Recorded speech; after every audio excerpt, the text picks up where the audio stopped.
Inguinal canal की surgical anatomy समझने की कोशिश करते हैं, कंसेप्ट बनाने की, जिससे कि जो कल जो ऑपरेशन किया था वो समझ में आ जाए। तो इसमें हमारे साथ ये डायग्राम प्रैक्टिस करो कि ये जो है ये प्यूबिक सिम्फाइसिस है। इस प्यूबिक सिम्फाइसिस से मीडियल रिम ऑफ पेल्विस ऊपर चली गई, यहाँ पे ऑरिकुलर प्रोसेस हो गया, ऑरिकुलर आर्टिकुलर सरफेस हो गया, जिससे सैक्रम आर्टिकुलेट करके इस तरह से बनाता है। यहाँ के बाद ग्रेटर शियाटिक नॉच होता है, फिर इस्टियल स्पाइन होती है, इस्टियोप्यूबिक रेमस होता है इस्टियल ट्यूबरोसिटी के बाद, और ये तुम्हारी पेल्विस का लोअर शेप हो गया। यहाँ पे जो है वो ऑब्टरेटर फोरामेन होता है। इसके बाद यहाँ पे ये जो है ये आइलियक क्रेस्ट आता है, एंटीरियर सुपीरियर इलियक स्पाइन होती है, एंटीरियर इंफीरियर इलियक स्पाइन होती है, पेक्टिनियल एमिनेंस होती है, प्यूबिक ट्यूबरकल होता है, प्यूबिक क्रेस्ट होता है, और ये प्यूबिक क्रेस्ट जो है ये यहाँ पे एंड कर रहा है।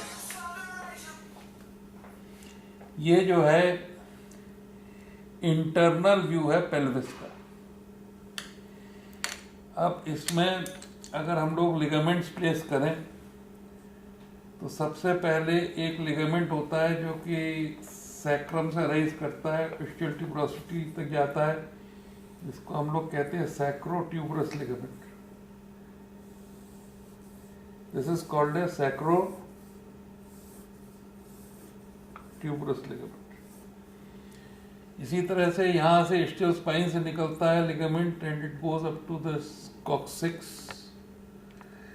This ligament is called as sacrospinous ligament. और बाहर तो ये लिगामेंट होता है सैक्रोस्पाइनस, पर अंदर इसका जो है ये मस्कुलर होता है, और इसलिए इसको अंदर से कॉक्सिजियस मसल भी कहते हैं। इसके बाद एक मसल ओरिजिनेट करता है जो कि सैक्रम से करता है और ग्रेटर शियाटिक नॉच से बाहर चला जाता है। इस मसल को कहते हैं पायरिफॉर्मिस।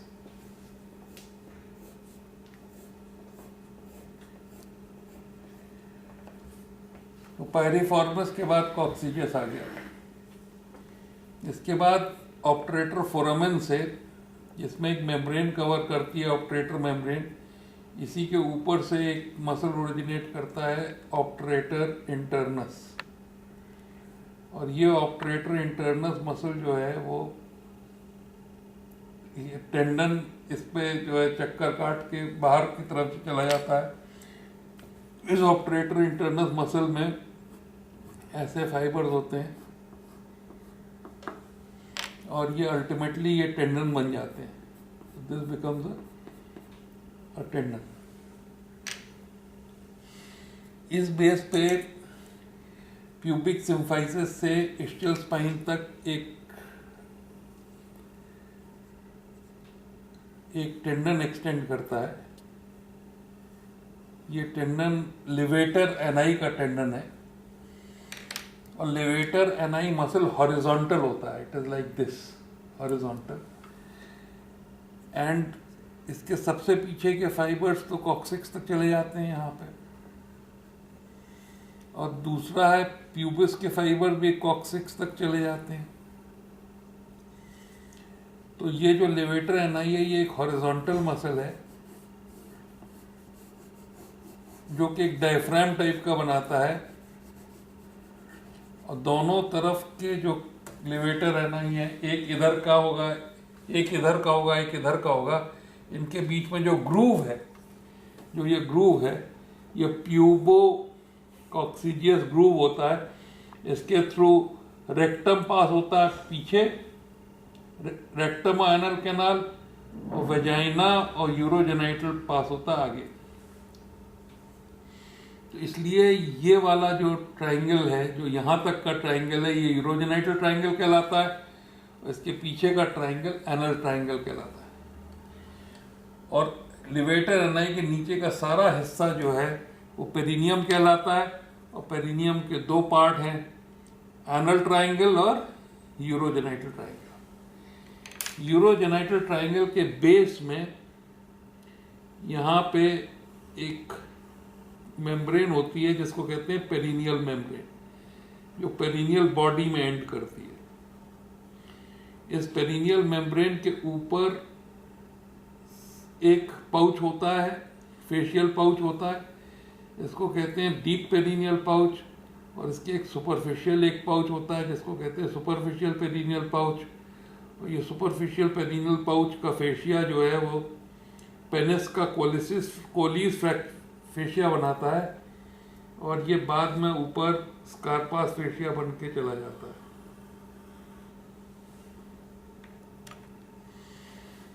तो अब इसके बाद हम लोग जो हैं वो एंटीरियर सुपीरियर इलियक स्पाइन से प्यूबिक टुबरकल तक एक बड़ा इंपॉर्टेंट लिगामेंट गिरा देते हैं। ये लिगामेंट है लिगामेंट इंग्वाइनल लिगामेंट। इस लिगामेंट को हम लोग कहते हैं, थोड़ा मोटा बना लेते हैं, इस लिगामेंट को हम लोग कहते हैं इंग्वाइनल लिगामेंट। ये इंग्वाइनल लिगामेंट प्यूबिक टुबरकल पर इंसर्ट होने के बाद इस तरह से लैक्यूनर लिगामेंट बनाता है बोन पे अटैच होके। इसके बाद यहाँ पे जाता है, इसके ऊपर ये पेक्टिनियल लिगामेंट बनाता है, पेक्टिनियल लिगामेंट बनाता है। पेक्टिनियल लिगामेंट से ये रिफ्लेक्ट होके फेशिया ट्रांसवर्सैलिस में ये चला जाता है, और प्यूबिक सिम्फाइसिस से ठीक बीचों बीच अम्बलाइकस की तरफ जाती हुई एक लीनिया एल्बा होती है। तो उसी में ये जो लिगामेंटम रिफ्लेक्सम है, it ends in the Linnaea Elba, यहाँ पे ये एंड कर जाता है। तो इसमें जो भी कवरिंग है, जो कवरिंग जो करके यो फेशिया की डीप फेशिया की कवरिंग आती है, उसमें इस लिगामेंट के लैटरल यहाँ पे एक होल होता है, वो होल कहलाता है डीप इंग्वाइनल रिंग। और जैसे ही आपने डीप इंग्वाइनल रिंग की बात समझी, वैसे आपको समझना होगा कि जो यहाँ से जो एक्सटर्नल आइलियक आर्टरी आ रही है, वो external iliac artery femoral artery बन के निकल जाती है। और यहाँ से एक्सटर्नल, ये कॉमन आइलियक आर्टरी है, ये एक्सटर्नल आइलियक आर्टरी या फीमोरल आर्टरी बन के निकल जाती है। इसको हम लोग डबल लेयर की बना लेते हैं, और यहाँ से यही इंटरनल आइलियक आर्टरी दे देती है।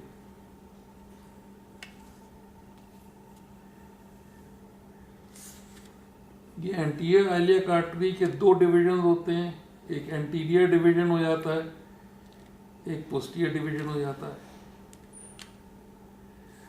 एंटीरियर डिवीजन से एक इंफीरियर एपिगैस्ट्रिक आर्टरी निकलती है। वो एंटीरियर एपिगैस्ट्रिक आर्टरी इस तरह से डीप इंग्वाइनल रिंग के पैरेलल पास होती हुई आगे चली जाती है। इसके से दूसरी एक अम्बलाइकल आर्टरी निकलती है, जो कि फिर इसके मीडियल पास होती हुई अम्बलाइकल से बाहर निकल जाती है। तीसरी इसकी एक ऑब्टरेटर आर्टरी निकलती है, जो कि ऑब्टरेटर फोरामेन से बाहर निकलती है। इस ऑब्टरेटर आर्टरी की एक ब्रांच होती है, वो लैक्यूनर लिगामेंट में से पास होती है, और इंफीरियर एपिगैस्ट्रिक आर्टरी की ब्रांच से फ्यूज हो जाती है। यहाँ पे ये जो ब्रांच आ रही है, इससे फ्यूज हो जाती है। तो जब ऑब्टरेटर आर्टरी नहीं होती, तो इंफीरियर एपिगैस्ट्रिक आर्टरी से ये एबनॉर्मल ऑब्टरेटर आर्टरी निकल के चली जाती है। इसलिए अगर हर्निया अगर हर्निया को देखा जाए तो हर्निया इधर से पेरिटोनियम का फोल्ड आया और इधर से पेरिटोनियम का फोल्ड आया और दोनों बन के यूं बाहर को निकल गए।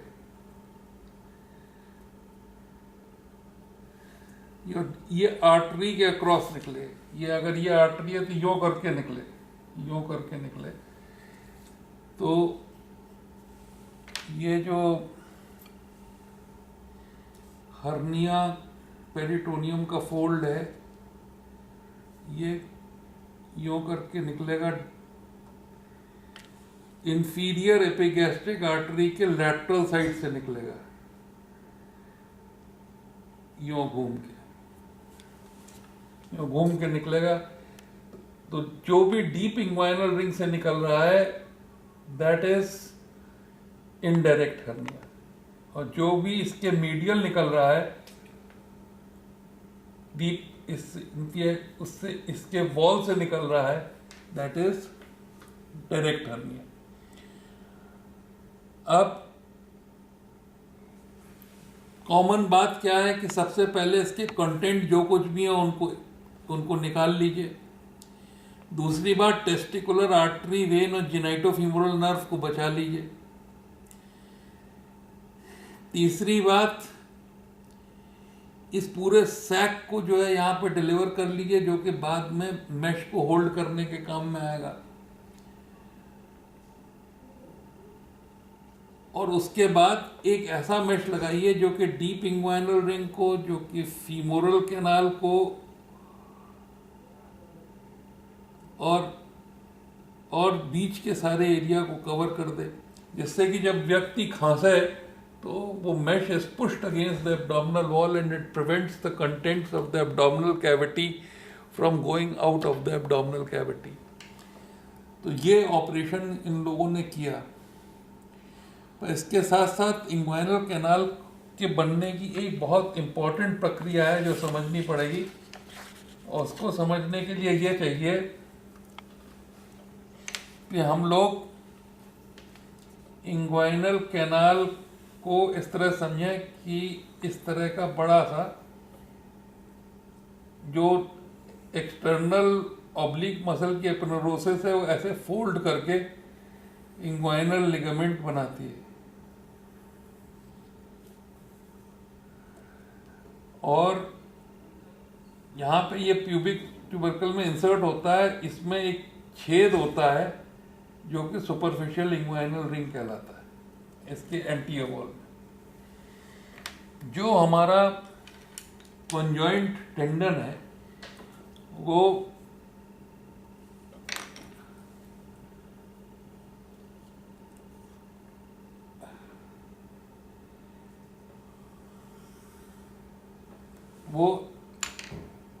एंटीरियर साइड से ओरिजिनेट करता है, एंटीरियर साइड से ओरिजिनेट करता है, फिर रूफ बनाता है और फिर मीडियल साइड में इंसर्ट होता है।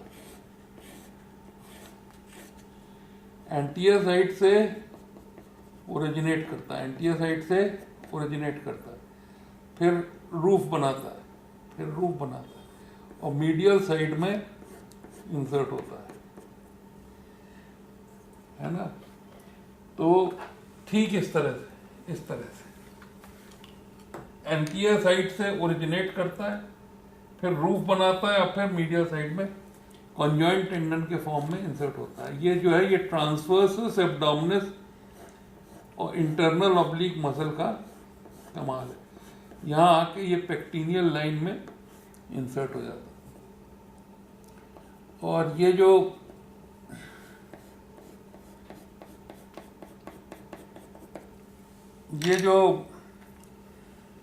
ट्रांसवर्सस एब्डोमिनस मसल है, इसमें यहाँ पे जो रिंग होती है वो डीप इंग्वाइनल रिंग, और हर्निया जो है वो इससे निकल के डीप इंग्वाइनल रिंग से निकल के इस गटर में आ जाता है, इस गटर में आ जाता है लाइक दिस।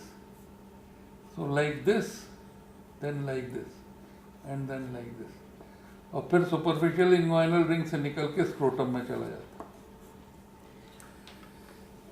तो ये ठीक यही कोर्स जो है वो टेस्टिकुलर आर्टरी भी फॉलो करती है और पैम्पेनिफॉर्म प्लेक्सस भी फॉलो करता है।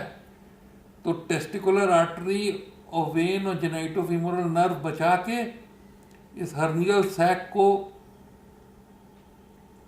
छुड़ा के इंग्वाइनल कैनाल से इसको अंदर खींच लेते हैं, उसकी पेरिटोनियम को यूज़ करते हैं। पहले मेश लगा देते हैं और फिर ऊपर से पेरिटोनियम लगा देते हैं, जिससे कि मेश के एजेस जो है हर्ट ना करें, और जब खांसेगा तो ये सारे के सारे छेद बंद हो जाए।